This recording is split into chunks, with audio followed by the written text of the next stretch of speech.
গতকাল সন্ধ্যা ৮টা ৩০ মিনিটের দিকে একটি শক্তিশালী গ্রেনেড বিস্ফোরণ হয় ওভারভিলিয়ে। এই ঘটনাটি কি কারণে ঘটেছে বা বিস্ফোরণটি কি কারণে হয়েছে এখনো পর্যন্ত তা স্পষ্ট নয়। এই পর্যন্ত এই গ্রেনেডের হামলায় দুজন গুরুতর আহত হয়েছেন, এর মধ্যে একজনের চেহারা বিকৃত হয়ে গেছে। এই খবরটি জানিয়েছে লো পেরিজিয়ান। খবরে যেটা বলছে যে গ্রেনেডটি নিক্ষেপ করা হয়েছে এটি যুগোস্লাভ M52 প্রতিরক্ষামূলক একটি শক্তিশালী গ্রেনেড। বৃহস্পতিবার সন্ধ্যায় ওভারভিলিয়ে পাবলিক হাইওয়েতে একটি গ্রেনেড নিক্ষেপ করা হয়। এতে দুজন গুরুতরভাবে আহত হয়, যাদের মধ্যে একজনের অবস্থা খুবই খারাপ। তার চেহারা বিকৃত হয়ে গেছে। যিনি এই ঘটনাটি ঘটিয়েছেন তিনি সাইকেল আরোহী ছিলেন। তিনি ঘটনা ঘটিয়ে পালিয়ে যান এবং এর সহিংসতার কারণ এখনো পর্যন্ত স্পষ্ট নয়। একজন প্রত্যক্ষদর্শী সেখানে ঘটনাস্থলে তিনি ছিলেন, তার বর্ণনা দেওয়া হয়েছে এখানে। তিনি ওভারভিলিয়া সেন্ট সিন্দিনিসির বাসিন্দা। তিনি যেখানে ঘটনা হয়েছে সেই জায়গাটাকে তিনি একটা যুদ্ধের মতো পরিস্থিতি তিনি লক্ষ্য করেছেন। তার নাম প্রকাশে অনিচ্ছুক, সেহেতু এখানে ফসোয়া নামটি ব্যবহৃত করা হয়েছে। তিনি প্রথমে একটি বিকট শব্দ শুনতে পান এবং তিনি ঘটনাস্থলে যান। ওখানে গিয়ে দেখেন খুব প্রচণ্ড একটা ভিড়ের মধ্যে একটা লোক, মুখে কাপড় পরা এবং তার কিছু অংশ দেখা যাচ্ছে, অর্থাৎ নিজেকে তিনি ঢেকে রেখেছিলেন।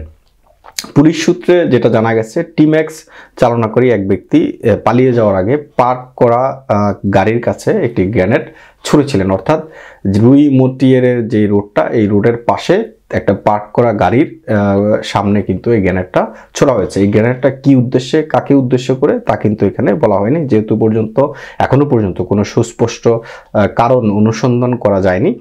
যার কথা বলছিলাম, তিনি এই রুইদো মটিয়ে যেখানে এই ঘটনাটি ঘটেছে সেই এলাকায় তিনি হঠাৎ করে যে শব্দ পাওয়ার পর তিনি দেখলেন সেখানে একটা ভিড় সেখানে অপেক্ষা করছে। তারপর তিনি তার দৃষ্টি যখন মাটিতে বসে থাকা একজন ব্যক্তির দিকে যাচ্ছিল, তার মাথায় একটি কাপড় যা তার মুখের অর্ধেক লুকিয়ে রাখা ছিল, এবং তিনি খেয়াল করলেন যে সেখানে ঘটনাটা খুবই ভয়ঙ্কর। তারপর তিনি নিজে নিজে চিন্তা করলেন যে ওখানে এই ভিড়ের মধ্যে গিয়ে কোনো লাভ নেই, তিনি বাড়ি ফিরে যাবেন।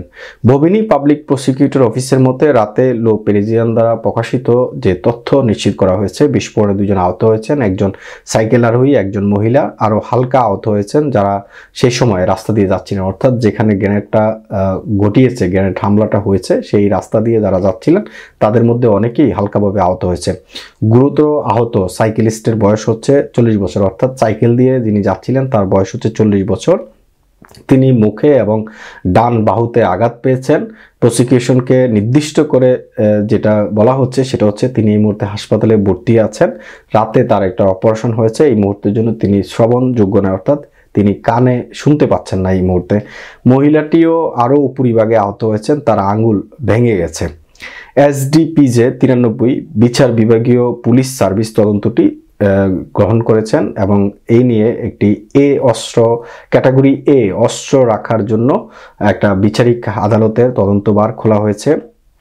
টিমেনারদের হস্তক্ষেপ প্রয়োজন ছিল, এটি একটি যুগোস্লাভ M52 প্রতিরক্ষামূলক গ্রেনেড ব্যবহার করা হয়েছিল তা নির্ধারণ করা সম্ভব, কারণ যে গ্রেনেডটি সেখানে বিস্ফোরিত হয়েছে সেই গ্রেনেডটি ছিল যুগোস্লাভ M52 প্রতিরক্ষামূলক গ্রেনেড। এই গ্রেনেডের হামলায় যেই মানুষ ক্ষতি হয়েছে তা নয়, সেখানে পার্ক করা দুটি গাড়িও ক্ষতি হয়েছে।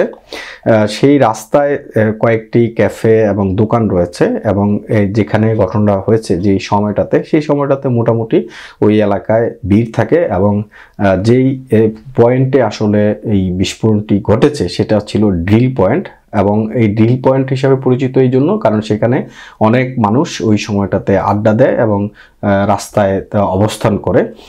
এই পর্যায়ে কাউকে এখনো পর্যন্ত গ্রেপ্তার করা হয়নি। তো সুতরাং এই যে বিস্ফোরণের ঘটনা, প্রবাসী বাংলাদেশি ভাইদেরকে অনুরোধ করব সাবধানে চলাফেরা করবেন। প্রতিনিয়ত কোনো না কোনো কারণে ফ্রান্সে এই ধরনের ঘটনা কিন্তু ঘটছে ইদানিংকালে। তো এই যে ওভারভিলিয়ে এই এলাকাটি বাংলাদেশি অধ্যুষিত একটি এলাকা, অনেক বাংলাদেশি মানুষ সেখানে বসবাস করেন, ভিনদেশিরাও অনেকে বসবাস করেন। তবে ক্যাটসিমা ওভারভিলিয়া নিয়ে অতীতেও আমাদের নানান বক্তব্য কিন্তু আমরা দিয়েছি, কারণ ক্যাথসিমা ওভারভিলিয়ে একটি ভয়ঙ্কর এলাকা হিসাবে পরিচিত, কেননা সেখানে প্রতিনিয়ত মোবাইল চুরি, ছিনতাই এগুলো কিন্তু ঘটেই থাকে। তো আজকের যে ঘটনা, এটা খুবই মারাত্মক একটি ঘটনা, যে একটি গ্রেনেড বিস্ফোরণ করা হয়েছে সেখানে। উদ্দেশ্য কি, কার উদ্দেশ্যে, কেন এই বিস্ফোরণ হয়েছে এখনো পর্যন্ত কিন্তু অজানা। এখনো পর্যন্ত কাউকে গ্রেপ্তার করা হয়নি।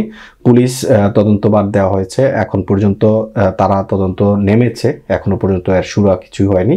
হয়তোবা কয়েকদিন পরে সেই বিষয়টি আরো স্পষ্ট হবে কি কারণে এই গ্রেনেড হামলা হয়েছে। এমআইবি সংবাদ ও সংবাদ সংশ্লিষ্ট অনুষ্ঠান দেখতে ভিজিট করুন www.mibtelevision.tv ও facebook.com/mibtelevision.tv এবং সাবস্ক্রাইব করুন youtube.com/mibtelevision এ। এমআইবি টেলিভিশন, সত্য খবর, সঠিক খবর।